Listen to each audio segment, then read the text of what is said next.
Joy here with Real Progress in Action. I'm just going to wait a few minutes until people join. Let me see here. So today was quite interesting. So we'll get to that fun stuff, but then there's also some other fun stuff going on. Hi, Jeffrey.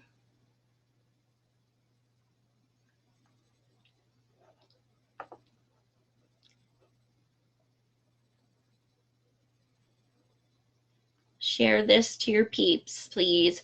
I don't know that everybody knows I've been moved to this channel yet.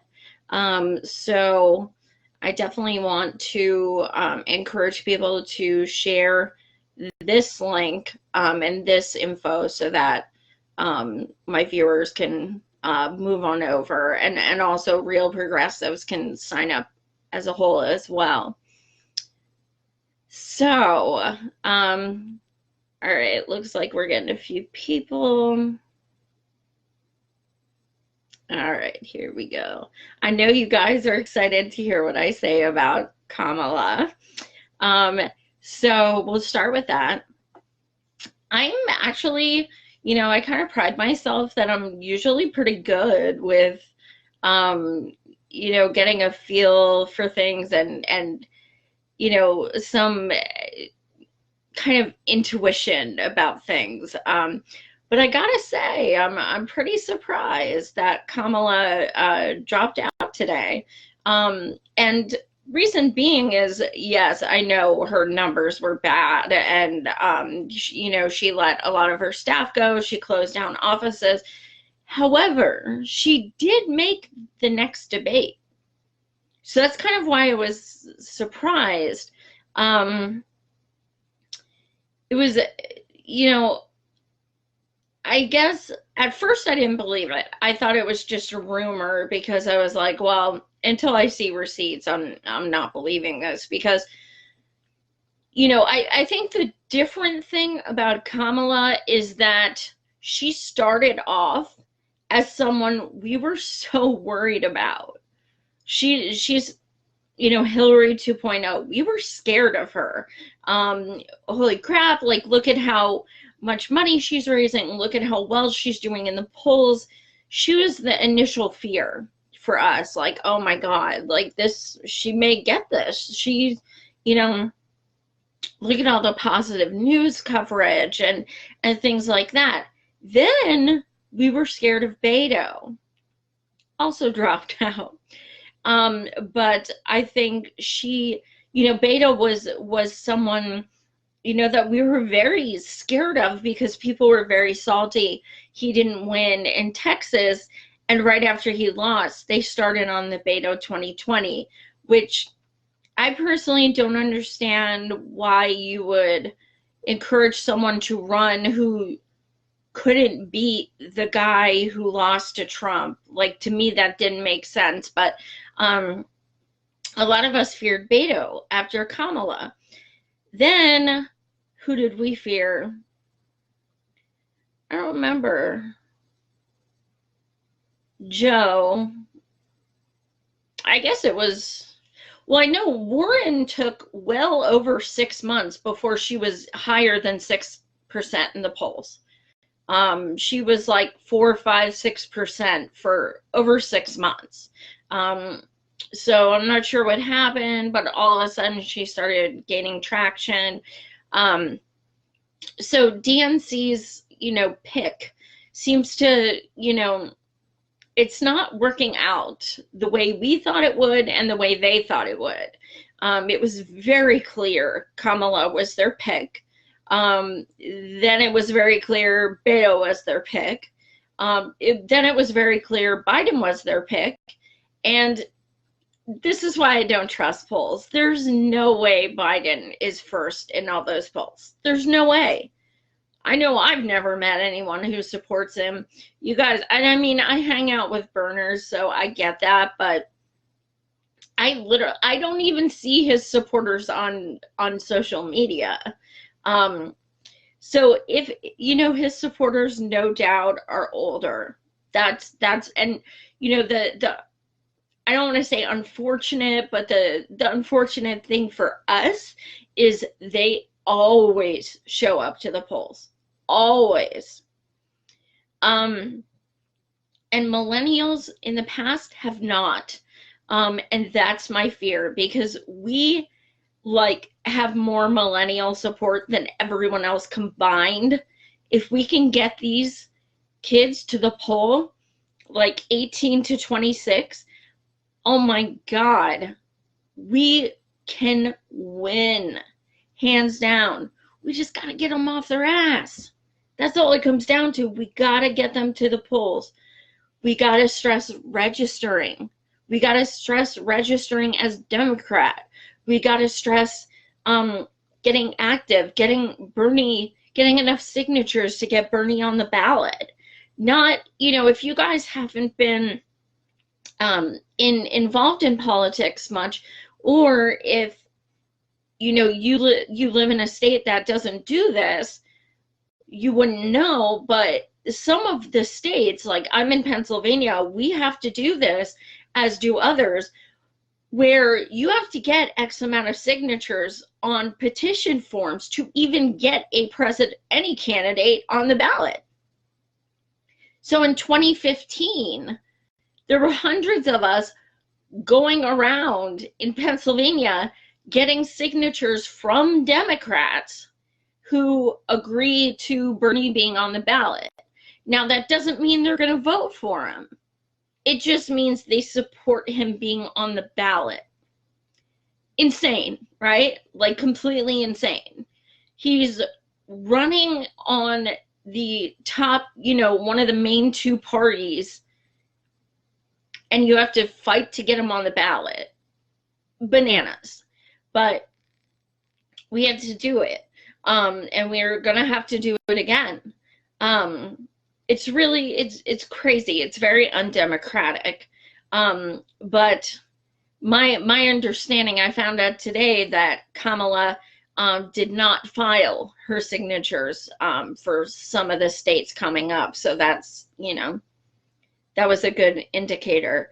Now, the other thing about Kamala that worries me, as far as being a progressive and being a Bernie supporter, is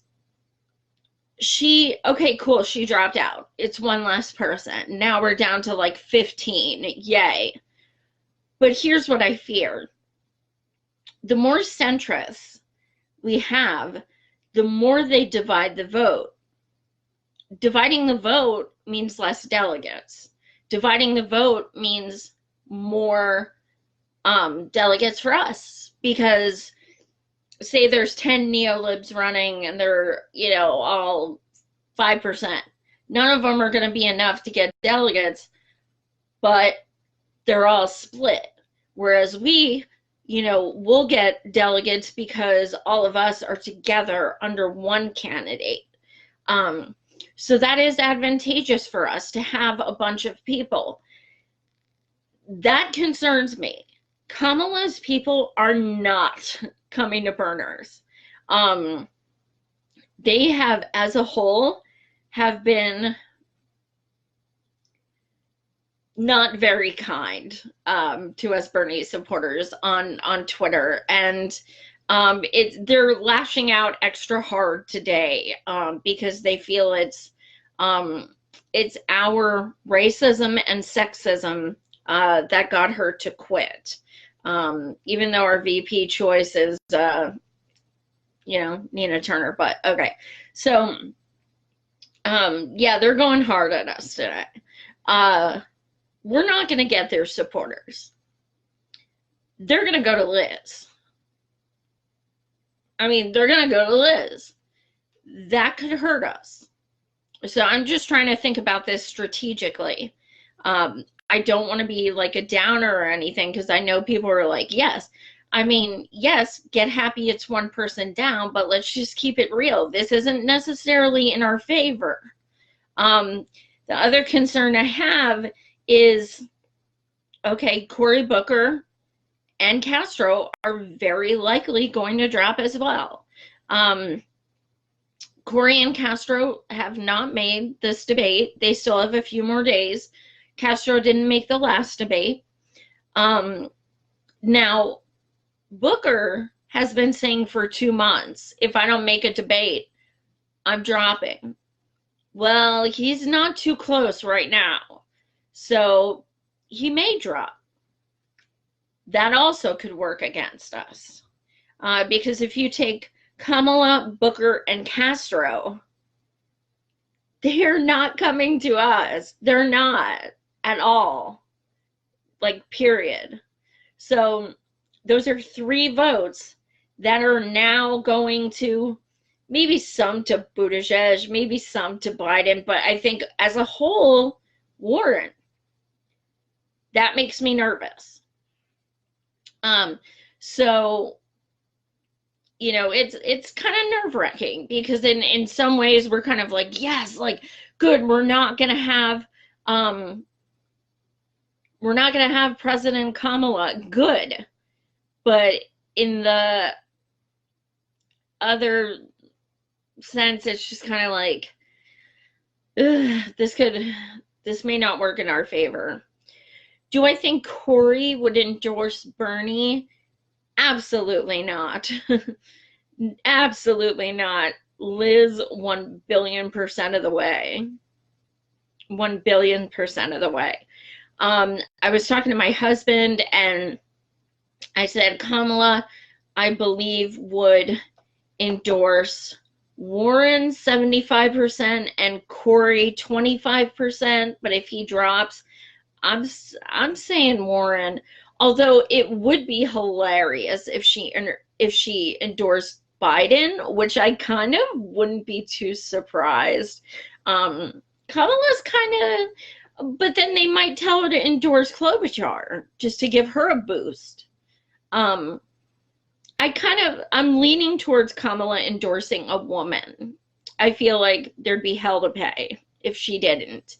But yeah, I mean, I don't know any of the candidates who would endorse Bernie, to be quite honest with you. I don't think Tulsi would at all. She's been like chilling with Yang for a while now, so I don't see any of them endorsing Bernie, frankly. Now, as far as Tulsi sent out an email today that she did qualify monetarily. She is not qualified as far as polls go for the debate. I'm not a supporter of her anymore. I'm not happy with things I've been hearing and seeing from her. I'm not a fan, and I'm actually quite disappointed with I don't know if it's the way she's changed or the way she's exposing herself to certain things. I'm not sure, but I'm not a supporter anymore, and it bums me out. It really does. So Castro with Bernie, I don't know. A lot of people say that they would like them as VP and stuff. I don't go there. Castro being on Bernie's team, I wouldn't be really offended. He's kind of the one a candidate that offends me the least in a way. I guess that's a compliment. Like, I don't mind him like as much, but I mean, I wouldn't be like if Bernie had to pick someone to be on his, in his cabinet, I'd probably be okay with Castro. But yeah, I don't think he would go for Bernie, just because even if he does in his heart and in his gut want Bernie, I feel like he would just get destroyed if he didn't go for a person of color or a woman.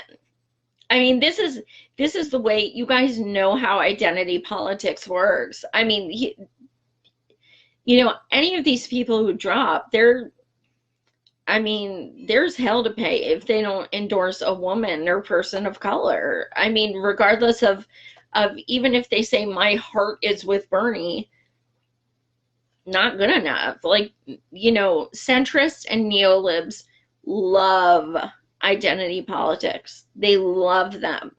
And unfortunately, that's something that's very disappointing to me about Tulsi.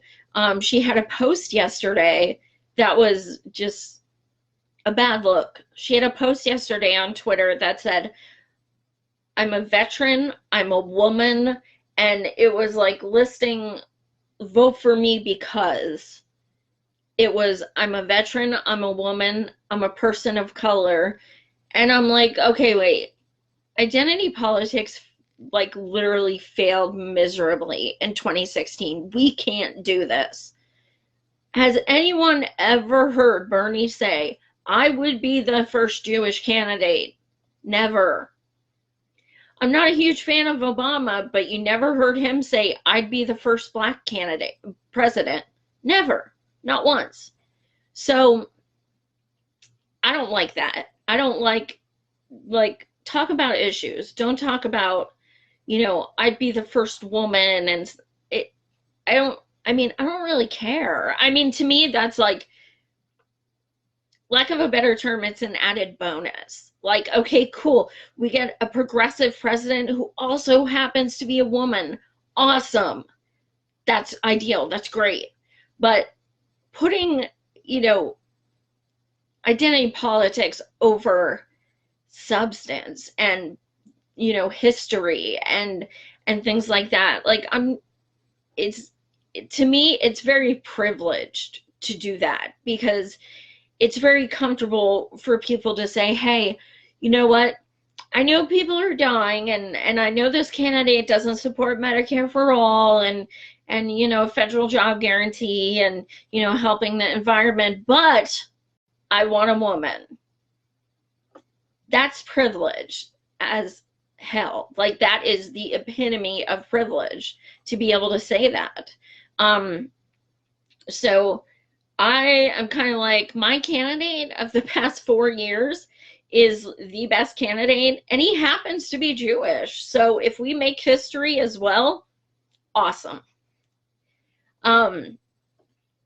So I don't know, this whole, the whole presidential race really is kind of like the SATs. It's, everything could go a million different ways.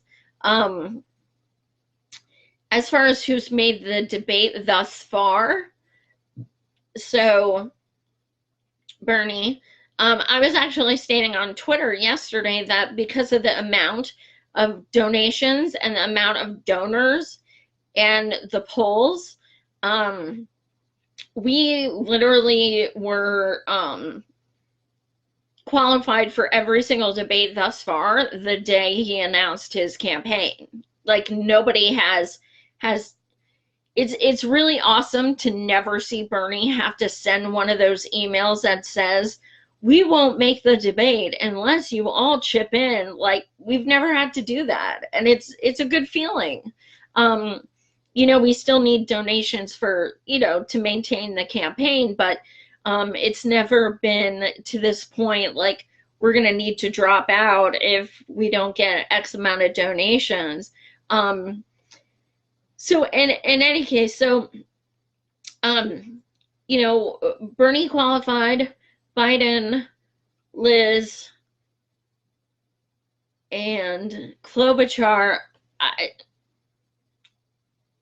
don't know, Klobuchar, and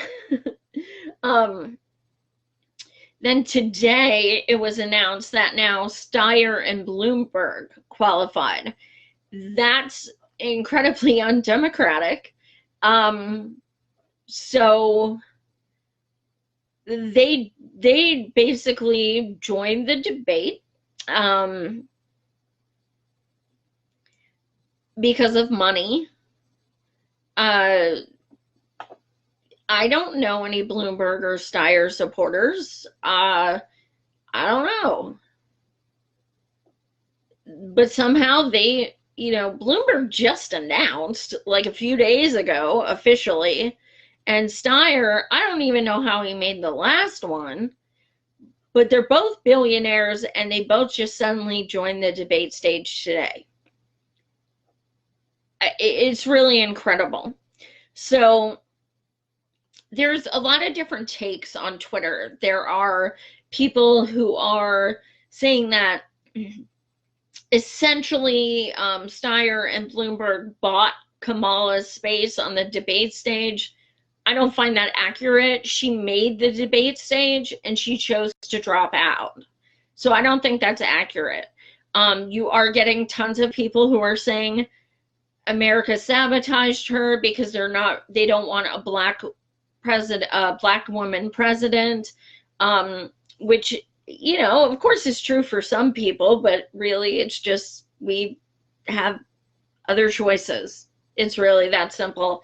We love a black woman VP named Nina, but the thing that's so frustrating is it is not sexist to not choose a woman as your candidate. It is sexist to tell other women who they can and cannot support. We're being told that we are sexist and racist if we don't support a certain person, and you're essentially telling us that we're not smart enough to make our own decisions, and we are not strong enough to use our own voices. That's sexist. So I have a really big problem with people who are saying, because I'm a woman, I need to support so-and-so. No, I don't. I support the person who would be the best candidate for women. The candidate who will forgive all their medical debt. The candidate who will give them a free college and forgive 100% of their student debt. A candidate who will give them Medicare for all, true Medicare for all. This candidate is the one who is, the best for women. And no, he's not a woman, and that's absolutely okay. Also, having a female vice president would also make history. And, Bernie's alluded numerous times that, his VP would be a woman, and I'm sure it would be. I really doubt it wouldn't be. We all said that in 2016 too. I hope it's not Tulsi, to be honest, personally. But well, I'm burn and turn 2020. I've told Nina that myself like several times in person. I think if it were Bernie and Nina, like, we would kill it. I mean, like, dream team, like, just destroy Trump, just destroy him. But I think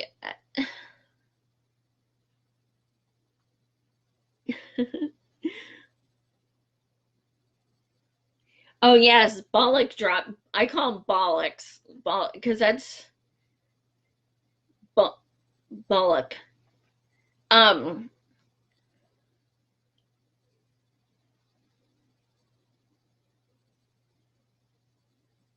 Yeah, Rebecca, he did say that. Bernie alluded to, he was asked, it was a couple of months ago, he was asked potential VP picks, and he said, well, I think it should be someone younger, which I agree. And then I would think someone of a opposite sex or ethnicity, just so we can get two different perspectives. Nina, please. But yeah, I forgot about that, Rebecca. You're absolutely right.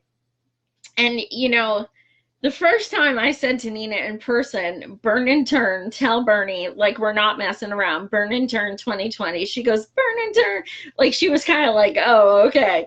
But last time I was like, VP, Nina, VP. And she's like, well, I'd have to interview for it. And I'm like, holy shit, she's opening up to it. She's opening up to it. Let me tell you something.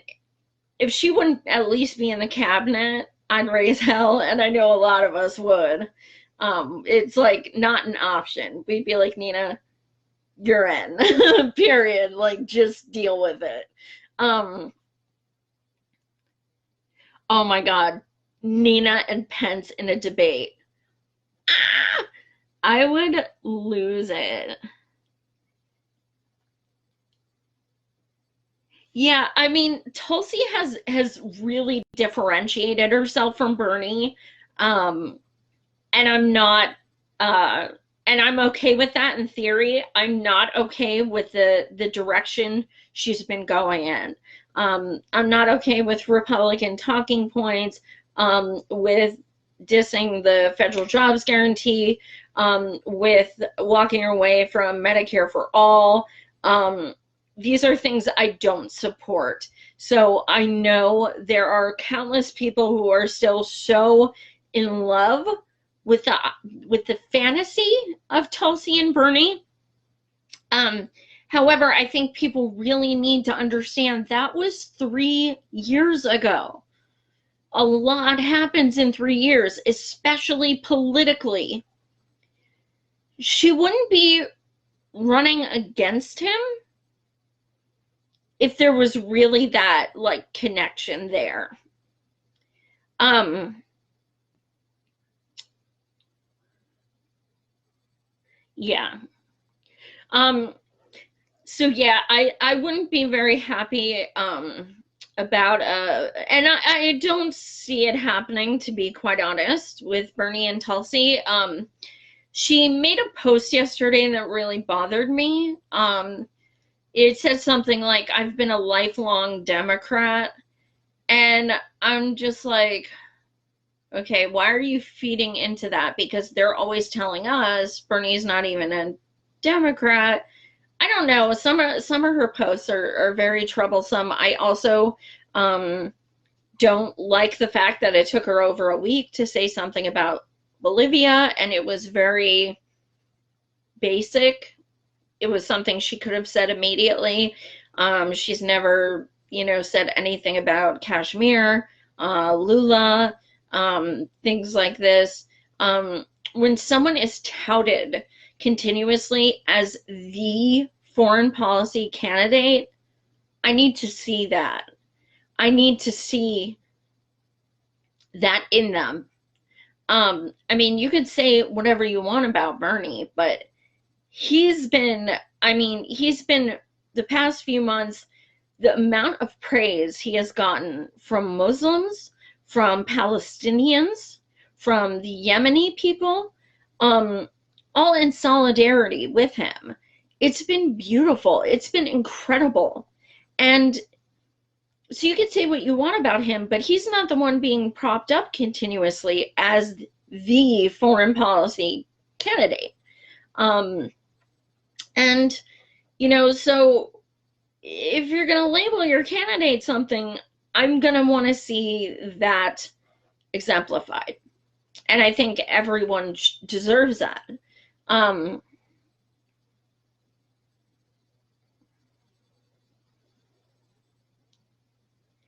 you know, Rebecca, I'm telling you, I hear people saying Bernie will pick Warren too, and I'm just going to be straight up honest, that would fucking destroy me.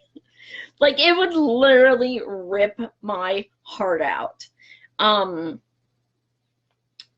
I uh, I know it's a possibility. It is. And do I think it would win against Trump? Absolutely. I don't think Warren can win by herself. I don't at all. I think Trump would destroy her, especially on a debate stage. Um, I think Bernie and Warren could win. I don't like that. you know, I they're they're too different. And I don't like when people call themselves progressives and they're not. Um, I think that's my biggest issue is not just because I don't support Warren, but because she labels herself and gets labeled as the term progressive. That's offensive. It's not accurate. There's one progressive running, and it's Bernie. Um, you need to earn that label. Um, it's Bernie. Um, yeah, Rebecca, you're right. There's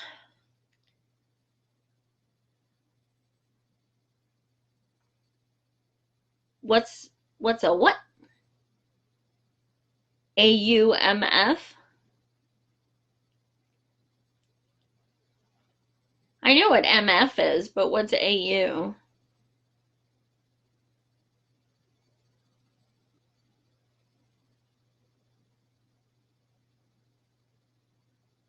Do you mean like automatic fire?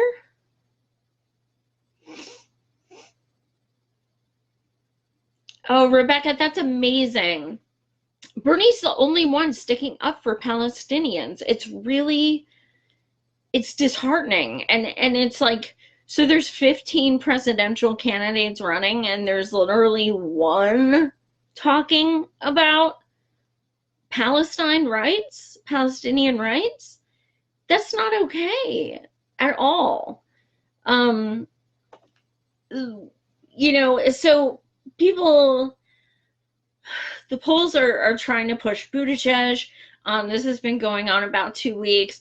So PBS, okay, who has, been, how like NPR used to be like, oh, NPR, they're liberal. And that was back before liberal was like a curse word. They're liberal and they're left thinkers and they're not biased and they're like underground and they're awesome. And then NPR turned out to be literally another CNN. Well, now PBS just did, it was either last night or today, they did a special on the candidates, the presidential candidates. They included people polling at 0% who have never even hit the debate stage and did not include Bernie. We have over 1 million supporters. We have the most donations. We have the most, we're winning tons of polls. We have the most endorsements. And you forget to include him in your special, really. You include people I didn't even know were still in the damn race. They included freaking Delaney. Okay? Delaney. He's at 0% for the past like 6 months. And they included Delaney. This is what we're up against. And that's why I'm so proud to be part of independent media, because I feel like if there was no such thing, half of us wouldn't even know who the hell Bernie was. It's really gross. It's disheartening. And I'm so glad that so many people are seeing the way that they're being manipulated by the media. A lot of people are finding this out, but Pete, when he was 18 years old, he won a contest doing an essay about Bernie Sanders. And it was about how he's not bought and he respects him so much. And I'm like, oh my God, what happened? What happened? Even a year ago, you can go on his Twitter and see posts by him, by Pete, which say, we need Medicare for all. Things like this. It's really incredible. Pete has more billionaire donors than any other candidate.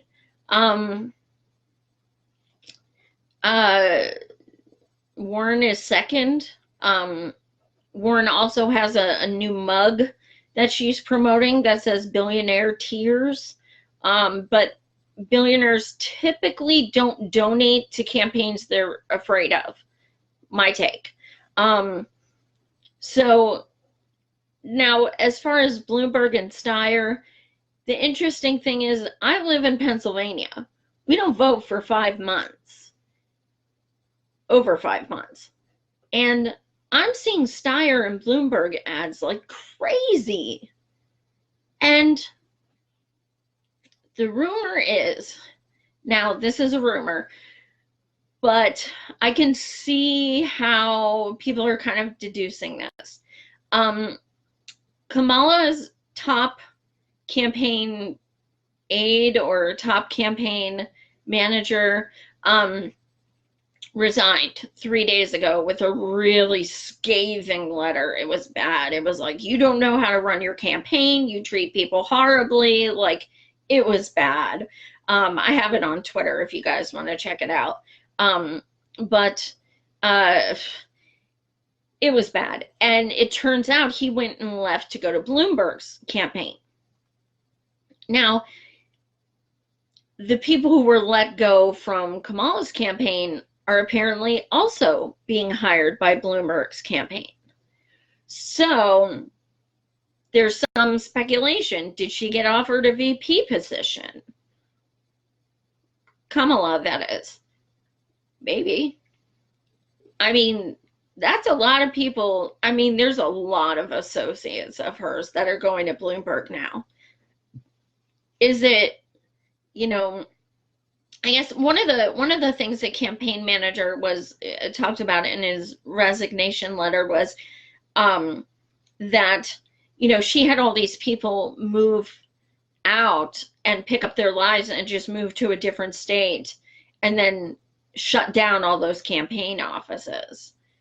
That would hurt.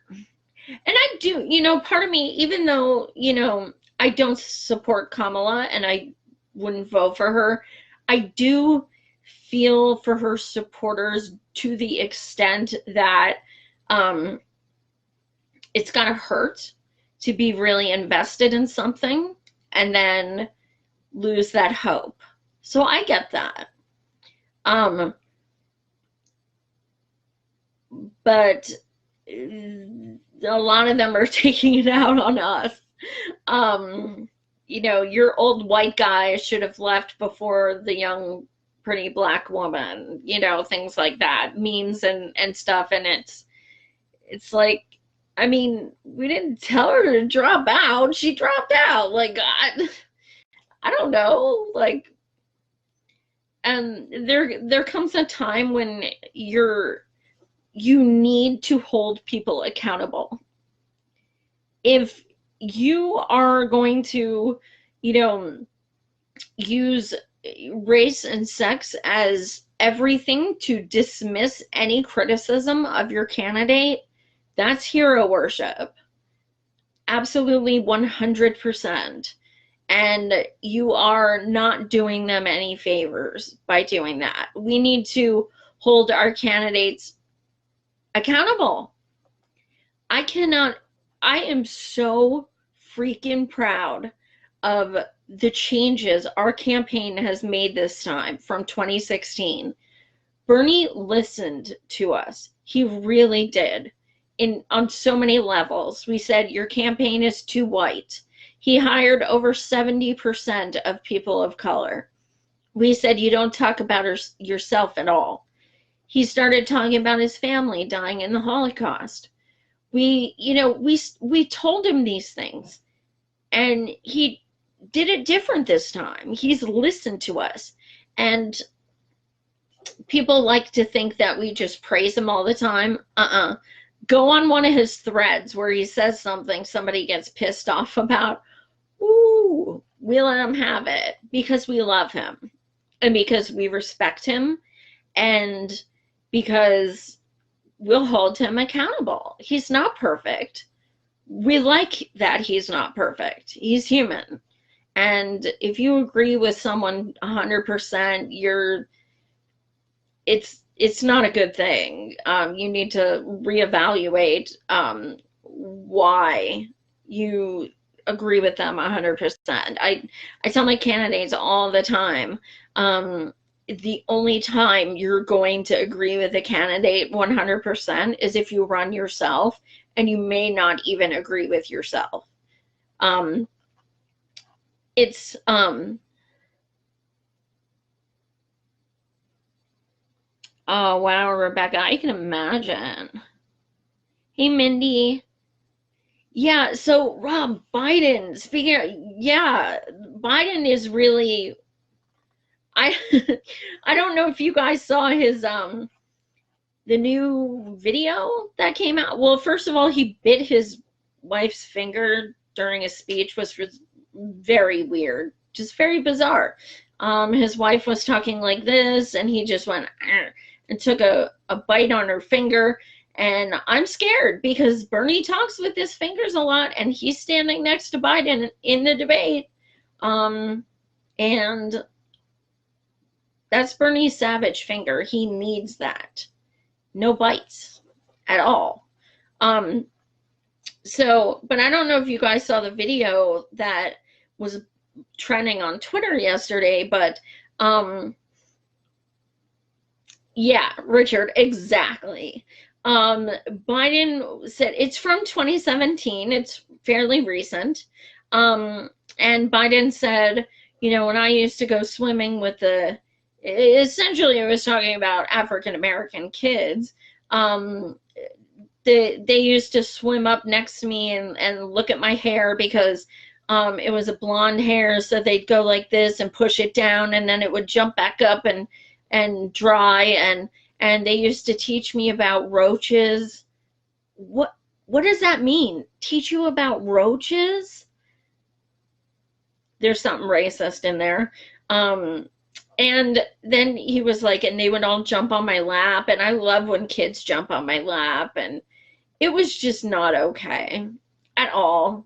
It really wasn't. It's getting to the point where, and I know people love to say, you're attacking your own party, don't share this, and we have to remind them, not all of us are Democrats. But if you can't handle this, you can't handle Trump, because he will go a million times harder. You think Trump hasn't seen this stuff? Trump's people are sharing this stuff. Trump's campaign manager yesterday shared a video of Biden 2 days ago stating that since Trump has gotten elected, the economy has gotten better. He doesn't think about stuff before he says it. So they used that clip, and then they used when an immigrant stood up last week to talk to Joe Biden, and Joe Biden said, "We'll go vote for Trump." And he said it to him twice. Vote for Trump. Trump's campaign manager used that in an ad as well. He's writing their commercials for them. It's bad. Biden can't win against Trump. And I know you guys will mostly agree. He just can't. Too many of us are just not going to go there. And I think at this point, it's very mean of his family to keep like letting him go. Like he doesn't have all his faculties, put it that way. So we're at this point, there's 6 people on the debate stage. I'm not sure when the cutoff is. Someone told me it was the 10th. I'm not totally sure. So it's plausible. A few others will get it. You know, the people I really want to drop aren't dropping. And I'm like, who cares about Kamala? She's low in the polls, and just let her go. But then the people that actually we would get votes from are seem to be sticking around, even though they have no chance.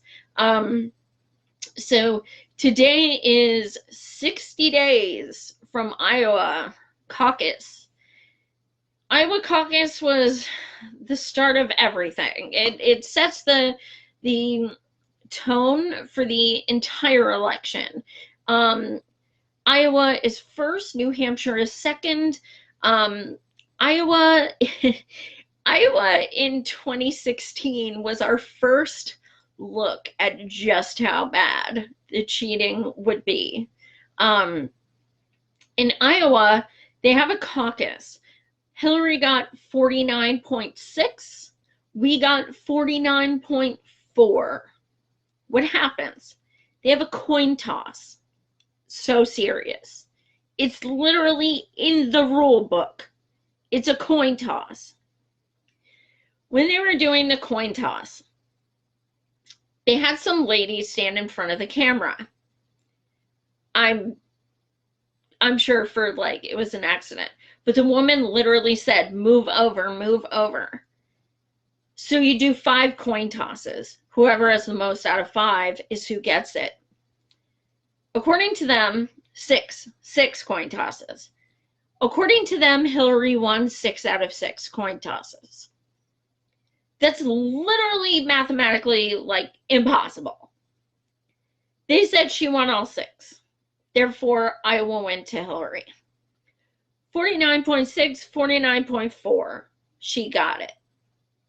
That's how intense the caucus states are. This is huge. Absolutely huge. So Iowa caucus is 60 days from today. It'll set the tone. If Bernie doesn't win Iowa, you will not hear the end of it. If Warren wins and we don't, you will not hear the end of it. It's huge. With that being said, I'm in Pennsylvania, as you guys know. Some of us are getting together and we are renting a bus, or it's a 15-person van, and we are driving to Iowa on January 1st to go knock doors and help with the campaign. So, there's I think there's about 10 of us. The bus holds, the van holds 15, and then luggage so we're thinking about 10. But we're going from the 1st to the 5th. So we're just going to go to Iowa and just help with anything we can do. The caucus process is very confusing. And it's, of course, they're coming up with all kinds of new rules, and oh God, it's a mess. But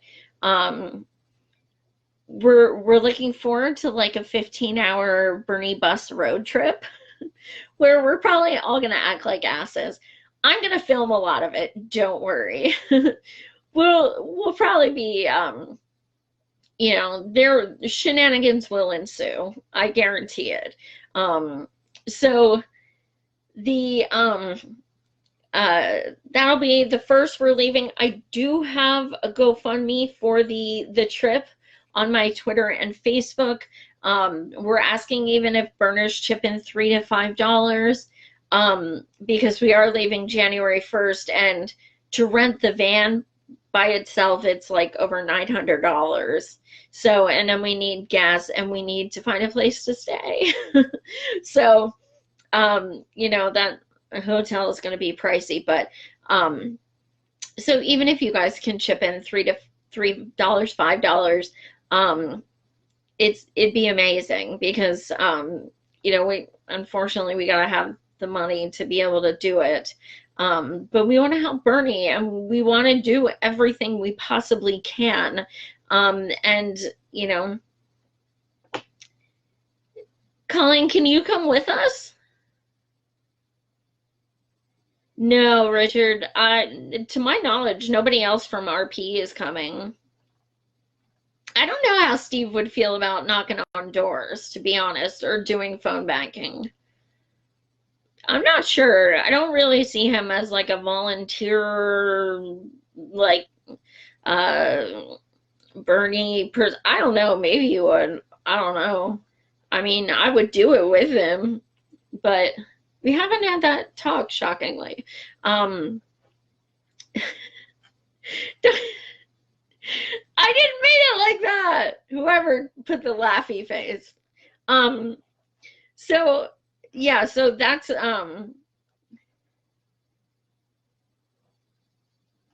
oh yeah, you'd be so much fun, Rebecca.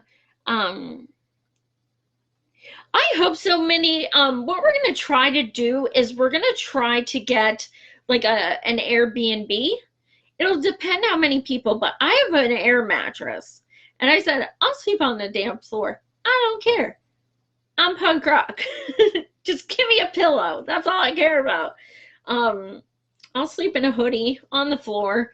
Um, but yeah, like if we can get a place with like, three twin beds, a pull-out couch, and whatever, we'll work with what we have. If if we don't have enough money for a place, then we'll look up people. One of us can stay with this person. What are you going to do? Burners are always willing to help, to say you can crash with them and stuff. It's just, we might not all be together. That's the only thing. But we'll make it work. We're burners, damn it. um,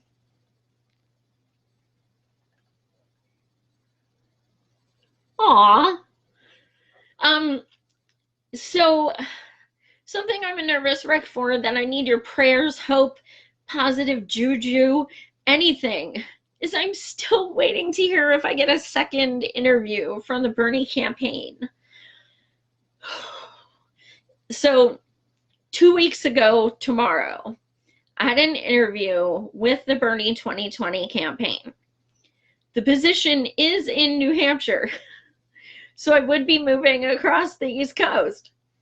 But New Hampshire is the second primary. It's almost as well, it is just as important as Iowa, because mathematically and historically it shows Iowa and New Hampshire has predicted the nominee the majority of the time. So a lot of eyes are going to be on who wins those first two states. So I interviewed for it would be the regional field manager of New Hampshire. We have 14 campaign offices in New Hampshire, and my jurisdiction would be for 4 of them. I would go to each of the 4 campaign offices and train people and recruit people and basically just do anything they need, help people knock on doors, do phone calls, organize, help with events, stock burning. No, I'm just kidding. Oh God, I hope they're not watching. You know what I mean? So I was really lucky because Ro Khanna wrote me a recommendation, and Nina Turner actually submitted the application to the correct person for me. So I'm hoping if like 2 co-chairs of Bernie's campaign are helping me out, that I hope it means something. I hope. But everyone who works for Bernie tells me it is like a long process. But I'm like, okay, the vote's in 10 weeks, 9 weeks. When are we doing this shit? Tell me. I can't wait anymore. Like, all I know is I need positive energy, because I'm just so nervous. Like, I'm such a nervous wreck. I keep checking my email and my phone, and I'm just like, please, just please, please, please, please. I mean, like, I want to go to New Hampshire. And the thought of being paid to work for my hero to be able to do, I mean, that's a really big position too. I really am honored just to get interviewed, because all of my experience has been volunteer. I'm literally a grassroots organizer. All the events I've organized and stuff are by me. I don't, I didn't do them with an organization or anything. So the fact that they even interviewed me is kind of amazing, but that's not enough. I want the job so bad. Um, my my dream is to get this job, get familiar with it, and then have my own office in Harrisburg, Pennsylvania. That's what I want. And then if they want me in like New York, New Jersey, whatever, after, cool. But yeah, so wish me luck, because if I don't get it, I'm gonna be not good. To say the least, I'm gonna take it hard. Hopefully it won't come to that point. But yeah, waiting is the hardest part. Oh yeah, that song, right on.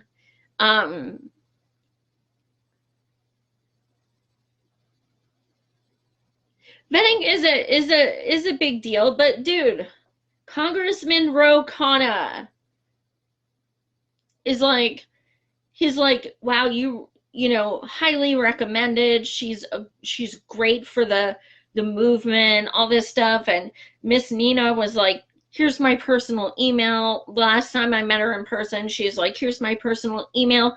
Send me your